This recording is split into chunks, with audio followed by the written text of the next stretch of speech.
So yan po mga kabayan, magandang tanghali po sa atin lahat. So ngayon po, for today's vlog ay pupunta po tayo kila Ate Evelyn at kakamustahin po natin yung scholar po ng PB team dito po at pinapacheck po yung grades ng bata para kasi yung bata hindi po nagsisend ng grades dun sa sponsor. So gusto makita kung ano po yung average ng bata at kamusta yung pag-aaral niya. So kasi magpapasokan na po. So si Madam Yula po ang bali naka-assign po dito sa scholar po na ito.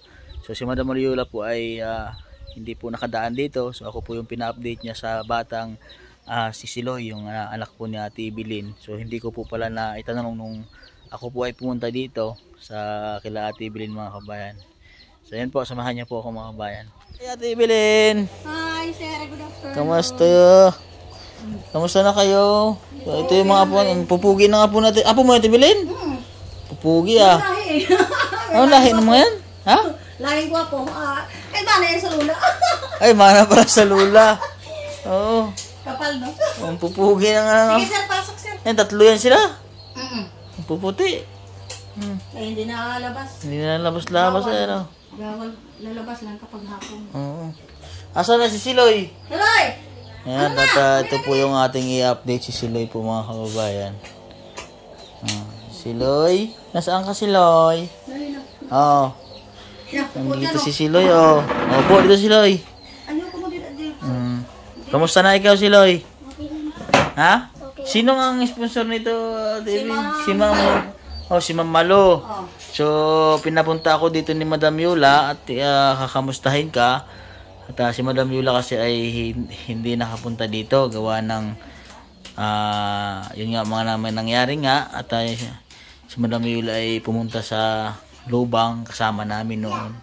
So biglaan din at hindi siya nakadaan dito kay Siloy para i-update nga. So kasi magpapasukan na Siloy, ha? So yung pinapakamusta ka sa akin ni Mamalo yung pag-aaral mo kasi magpapasokan nga na naman, no? Next week may pasok na sila. So nakapamili ka na ng gamit? Wala pa kaya. Wala pa. Ngayong linggo pa. So kamusta ng pag-aaral mo Siloy? Ha? Paano namamahit si Siloy? Ano? Namamahit si Siloy? Eh kay ano? Gala siguro ng gala. Oo. Pugi pa mo si Siloy. Oh, may dimple ka pala Siloy. Oh. Anong grade na ni Siloy po? Grade 5. Ate Evelyn? Diretso na yan yung ano niya. Pagbili ng mga gamit niya, diretso na yan. Pagupitan ko na yan para ayos ng ano.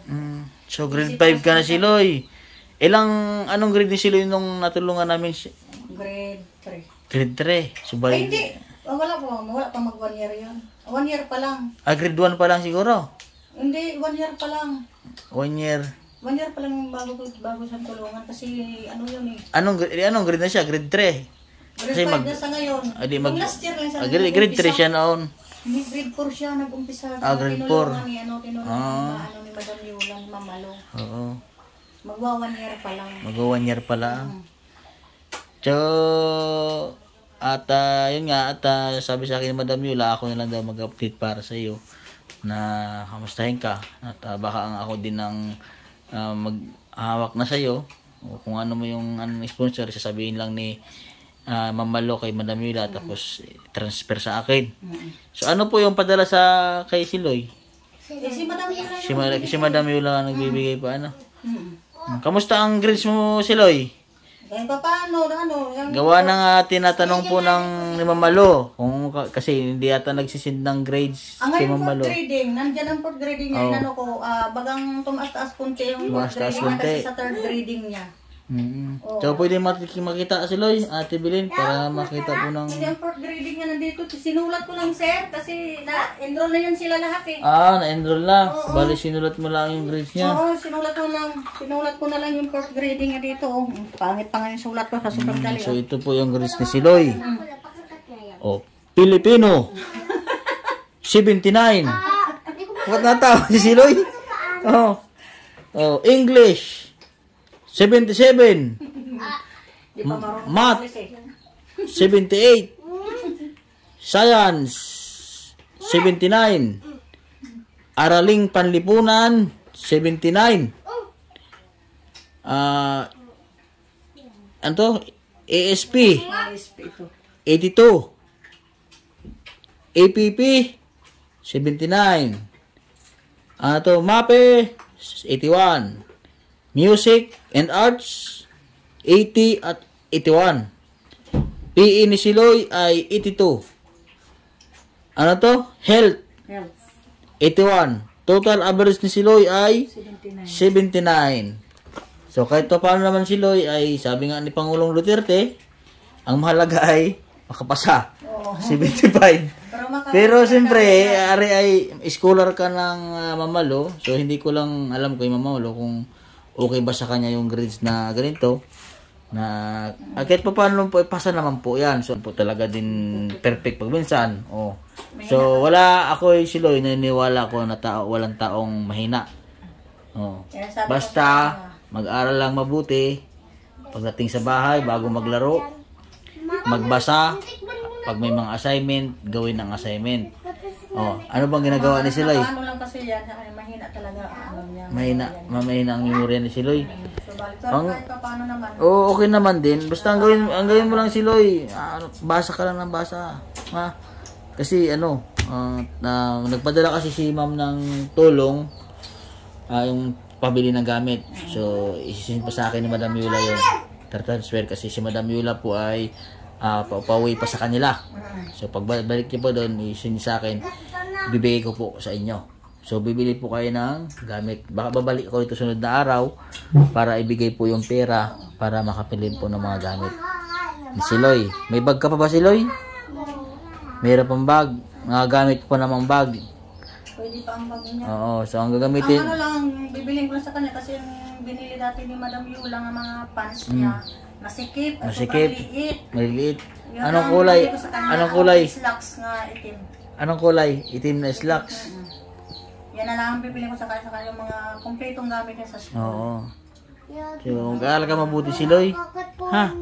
Ito ba ay Ate Bilin ay anak niya siya ito Siloy? Anak ng tatay niya. Ni Kuya Mar? Oo. Ito yung bunso. So, si Siloy ay grade 5 na. So, malapit nang ilang isang taon na lang, ay grade 6 na, gagraduate na. Yan nga sir, sabi ko sa kanya ngayon, grade 5 ka na, kailangan mo matuto. Kailangan mo mas mataas dahil kasi niya sa naging sponsor ko. Pero hindi naman ako nang sabi nga, si Mamalo na lang yan ang bahala na dyan kung okay ka niya yung grades na yan o hindi. Kasi hindi naman, hirap naman diba? Kaya nga po. Basta gawin mo lang ang lahat Siloy ng mga kaya mo para sa'yo, hindi naman yan para sa amin yan ay para sa'yo. Kami ay nandito lang na tumutulong sa inyo lalo na sa pag-aaral mo. Kasi ang pag-aaral ay pinaka number 1 na kayamanan o pamana sa mga magulang na makapagtapos ka sa pag-aaral. Balang araw ano bang gusto mo pag college mo? Ano mo gustong unang kurso? Sabi ko na daw abogado. Ha? Gusto yan ako mag-police. Siloy? Anong gusto mo Siloy? Salita ka. Salita, anong gusto mo? Ha? Pataw-tawa lang Siloy. Iba na yung Anong gusto mo pag nag-college? Gusto mo maging police? O nurse? O teacher? Abogado? O engineer? Ha? Abogado gusto niya dati. Mag-iba daw. Sabi ko, kung may height ka, pwede ka police. Pero kung wala kang height, huwag ka na mangarap. Matangkad to si Ilan taon na si Siloy? 13. 13. Matangkad din si Siloy. Matangkad din ang tatay ito Hindi ba? Malay ko nang mana dun sa tiyuhin niya. Maliit? Oo. Ayun lang.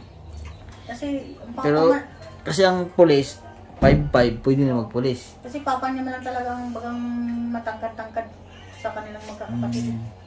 Mundo na mamana sa kapatid. Ang tiyuhin niya, walang magagawa. Sige Siloy ha. So Ate Bilin ito po yung Mamalo yung grades po ni Siloy.